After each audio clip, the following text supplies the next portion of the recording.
নেই ট্রেনের লাইন, নেই কোনো ইঞ্জিন, আছে শুধু আস্ত কয়েকটি বগি। সঙ্গে যাত্রী বেশে শিশু শিক্ষার্থীরা। মাঠের অলরাউন্ডার আমি, আর ঘরের allrounder Tylox. Tylox toilet cleaner, clean মানেই টাইলক্স। ট্রেনের এক একটি বগি এক একটি ক্লাসরুম। এমন ক্লাসরুমগুলোতে দ্বিতীয়, তৃতীয় ও চতুর্থ শ্রেণীর কোমলমতিদের পাঠদান করান শিক্ষকরা। 1967 সালে যাত্রা শুরু করে রাজশাহীর ধাদাস সরকারি প্রাথমিক স্কুলটি।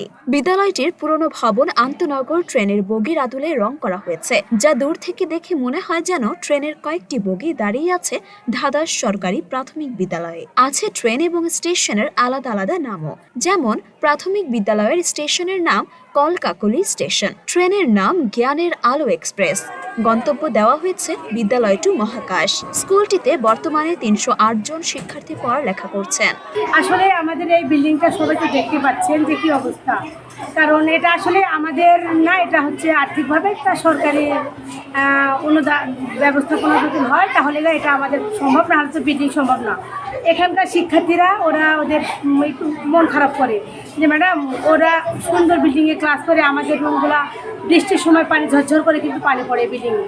তখন চিন্তা হলো যে শিক্ষার্থীরা যখন এটা বলছে ওরা সুন্দর সুন্দর বিল্ডিংয়ে ক্লাস করে সুন্দর রুমে, শিশু শ্রেণী, প্রাক প্রাথমিক এবং পঞ্চম শ্রেণীর ক্লাসরুমগুলো অনেক সুন্দর। ওদের বিল্ডিং আছে কিন্তু এদের বিল্ডিং নেই, তারপরও টিন শেড, তারপর তালায় দেওয়া, পানি পড়ে। তখন ভাবলাম, ম্যাডাম বললো যে কী করা যায়।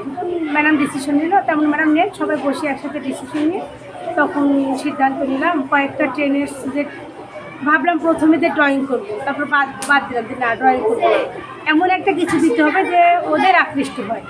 তখন এই থিমটা আমার প্রধান শিক্ষক জনাব দিলীপ খাতুন ম্যাডামের মাথায় এলো এবং আমরা সবাই মিলে ট্রেনটা সিলেক্ট করলাম ম্যাডাম সহকারে। তখন আমাদের আর্টিস্ট যিনি আছেন কামাল ভাই শিক্ষাকে, তাকে আমরা ছবিটা দিলাম যে ভাই হুবহু আপনি এটাই আমাদেরকে করে দিন। এমন ব্যতিক্রমী সাজে স্কুলটি রং করার কারণ জানালেন প্রধান শিক্ষক দিলরুবা খাতুন। জানালেন ট্রেনটির বগিতে শিক্ষার্থীদের জন্য নানা উপদেশ বাণীও লেখা হয়েছে। আসলে আমাদের স্কুলের যে টিন শেড ভবনটা, এটা অত্যন্ত মলিন এবং জরাজীর্ণ ছিল। যদিও আমরা রং করে ভালো করে রেখেছিলাম, কিন্তু একটু মলিন হয়ে গেছিল। তো আমার শিক্ষার্থীরা তাদের আবদার ছিল যে ম্যাডাম ওই শ্রেণীকক্ষগুলো অনেক সুন্দর, আমাদের শ্রেণীকক্ষটা বিল্ডিংটা যদি একটু সুন্দর করে দিতে।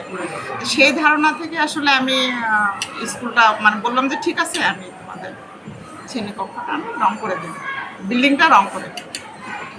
তো যখন রং করার চিন্তাভাবনা মাথায় আসলো, তখন ভাবলাম যে যদি কিনা এটা একটা থিমের মধ্যে নিয়ে আসি তাহলে কেমন হয়।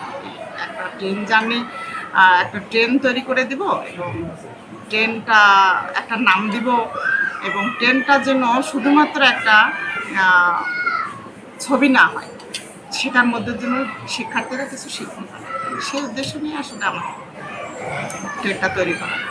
তো আমরা ট্রেনের নামটা রেখেছি আর কি জ্ঞানের আলো এক্সপ্রেস, আর স্টেশনের নাম দিয়েছি হচ্ছে কলকাকলি স্টেশন। যেহেতু শিক্ষার্থীরা পাখির মতো কিচিরমিচির করে, সেহেতু তার সঙ্গে সামঞ্জস্যটাকে আমরা নাম দিয়েছি কলকাকলি স্টেশন। স্কুল ও স্কুলের প্রধান শিক্ষকের হাত ধরে এসেছে বেশ কিছু সম্মাননা ও পদক। ঝরে পড়া শিক্ষার্থীদের সংখ্যা উল্লেখযোগ্য হারে কমাতে সক্ষম হয়েছে এমন বিদ্যালয়। ক্যাটাগরিতে 2022 সালে জাতীয় প্রাথমিক শিক্ষা পদক পায় স্কুলটি। মরিয়ম মি, ঢাকা পোস্ট।